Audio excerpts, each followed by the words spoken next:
Halo semuanya, perkenalkan nama saya Leovan Gamalia. Nawali putar-putar dengan NIN STI 2023-03365. Di sini saya akan mereview sebuah paper dengan judul Exploring the Relationship Between Artificial Intelligence and Business Performance yang ditulis oleh Ninda Lutfiani berserta rekan-rekannya dan sudah dipublikasikan di IJCCS pada tahun 2025. Di sini saya akan membagi ke 5 segmen dengan topik intinya bagaimana adopsi AI memengaruhi produktivitas, efisiensi, revenue, dan kepuasan pelanggan. Untuk segmennya ada identitas dan latar belakang, metodologi, hasil penelitian, dan analisis kritis yang akan saya berikan terhadap kekuatan dan kelemahan dalam paper tersebut, lalu kesimpulan dan rekomendasi. Paper ini ditulis oleh 6 peneliti dari 3 universitas yang berbeda-beda. Universitas Raharja, Universitas Esa Unggul, Universitas Kristen Satya Wacana. Mereka melakukan survei ke 220 perusahaan yang sudah menggunakan AI dalam operasinya. Lalu datanya diolah dengan metode statistik bernama PLSSM. Variabel utamanya dalam penelitian ini ada 4, di mana pertamanya adalah efisiensi, produktivitas, revenue atau pendapatan, dan kepuasan pelanggan. Lalu AI ini makin banyak dipakai perusahaan, tapi banyak juga klaim manfaat AI itu cuma dari laporan-laporan konsultan seperti McKinsey atau Accenture, bukan dari riset akademik yang diuji statistik. Jadi penulis di sini mau mengisi kekosongannya, menguji secara formal apakah hubungan AI dan kinerja bisnis itu benar apa adanya. Mereka fokus ke 3 hal. Pertama, bagaimana perusahaan menerima dan mengimplementasi AI.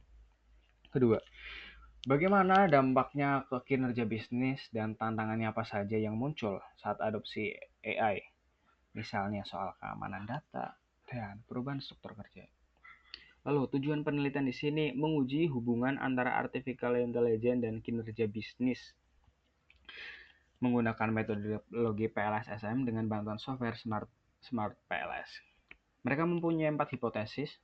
Semuanya menduga bahwa AI berpengaruh positif ke kepuasan pelanggan, ke efisiensi, ke produktivitas, dan ke revenue. Nanti di sini kita akan melihat bagaimana hasil keempatnya didukung oleh data atau enggak. Desain penelitiannya menggunakan cross-sectional, artinya data dikumpulkan dalam satu waktu saja, lewat survei kuesioner, dan bukan dipantau secara berkala atau jangka waktu yang sangat panjang. Teknik samplingnya di sini menggunakan purposive sampling, di mana organisasi harus sudah menggunakan AI dalam operasionalnya. Terdapat 220 organisasi ya perusahaan yang jadi responden dan kuesionernya udah disebar luas. Sempat dites dulu ke kelompok kecil sebelum disebar luas. Lalu, mengapa PLSM? Metodologi di sini PLSM simpelnya itu menjadi variabel yang bisa diukur yang nggak bisa diukur secara variabel langsung. Jadi, mereka punya 2 tahap analisis. Yang pertama menguji apakah alat ukurnya, yaitu pertanyaan-pertanyaan dari kuesioner itu valid dan reliable. Tahap kedua, mereka baru menguji hubungan antar variabelnya. Apakah AI ini benar mempengaruhi yang saya sebutkan tadi. Menurut penulis PLSM, ini dipilih cocok dipakai walau tidak terdistribusi normal dan bisa menguji model kompleks yang banyak variabelnya sekaligus. Lalu hasilnya.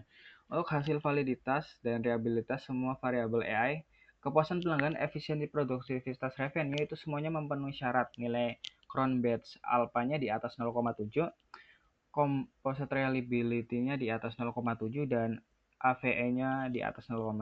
Artinya, alat ukur kuesioner ini sudah valid dan konsisten. Tapi kalau saya perhatikan lebih detail, di tabel cross ini, cross loadingnya ada 2 item pertanyaan untuk variabel kepuasan pelanggan yang nilainya cukup rendah, yaitu di bawah 0,5. Ini agak janggal, jujur janggal. Karena idealnya nilai itu di atas 0,7 dan penulisnya ini tidak membahas ini sama sekali di papernya. Lalu untuk hasil hipotesisnya, semua keempat hipotesis ini didukung oleh data dengan tingkat signifikasi yang sangat kuat. Nilai P-nya adalah 0,000,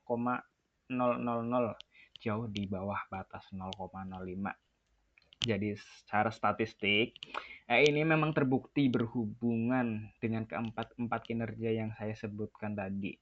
Kalau dilihat dari nilai R kuadrat, AI ini menjelaskan sekitar 71% variasi pada revenue paling tinggi dibanding ketiga lainnya, dan yang paling rendah di kepuasan pelanggan sekitar 60%. Jadi pengaruh AI ke revenue itu yang paling kuat terlihat dalam penelitian ini. Analisis kritis dari kekuatan paper. Menurut saya, kekuatan utama paper ini ada di dalam kelengkapan prosedurnya, prosedur statistiknya. Mereka ini nggak cuma menguji satu jenis validitas, tapi ada 3 metode berbeda sekaligus untuk discriminate validity. Itu menunjukkan kehati-hatian metodologis yang cukup bagus menurut saya. Dan semua hasilnya juga konsisten dengan riset-riset industri sebelumnya seperti laporan McKinsey dan PwC. Lalu kelemahannya apa aja sih? Ada beberapa kelemahan metodologis yang menurut saya sangat penting untuk dicatat. Yang paling utama, desain penelitian di cross-sectional. Artinya data diambil dari satu waktu saja. Secara metodologi, desain seperti ini hanya bisa ditunjukkan korelasi atau asosiasi, bukan hubungan sebab akibat. Tapi kesimpulan penulis ini memakai bahasa cenderung kausal,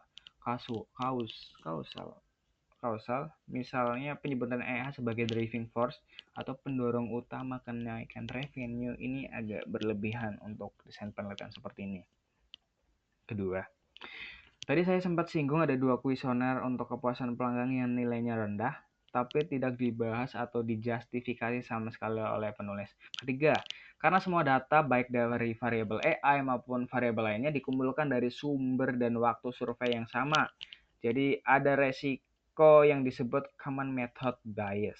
Biasanya ini diuji dengan uji collinearity, tapi paper ini tidak melaporkan pengujian tersebut.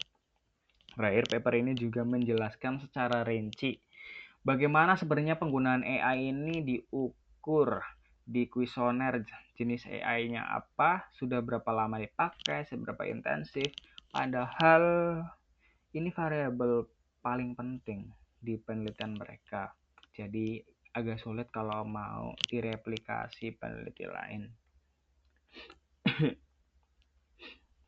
Soal sampling, kriteria respondennya cuma satu, perusahaan yang satu memakai AI, tidak ada kontrol untuk sektor industrinya, lalu ukuran perusahaannya atau asal negaranya. Jadi misal UMKM kecil dan korporasi besar itu digabung jadi satu nih dalam sebuah satu analisa, mereka mempunyai karakteristik atau adopsi AI ini bisa sangat berbeda-beda. Modelnya juga menurut saya cukup sederhana karena AI ini ditempatkan sebagai satu-satunya variabel yang langsung mempengaruhi 4 outcome tanpa ada variabel perantara atau moderator. Misalnya kesiapan organisasi atau ukuran perusahaan. Padahal di bagian pendahuluan paper ini udah menyebutkan faktor-faktor seperti budaya organisasi dan kepemimpinan itu penting. Tapi faktor itu tidak benar-benar dimasukkan dalam model statistiknya. Nah, kesimpulan menurut penulis, secara keseluruhan penulis menyimpulkan bahwa AI memang berdampak sangat positif dan signifikan terhadap kepuasan pelanggan, efisiensi, produktivitas, dan revenue. Ini didukung oleh model statistik data yang valid dan reliable. Kontribusinya, paper ini memberikan bukti kuantitatif yang lebih formal dibandingkan sekedar laporan industri dan juga bisa jadi rujukan metodologis buat yang ingin meneliti adopsi teknologi pakai PLS SEM.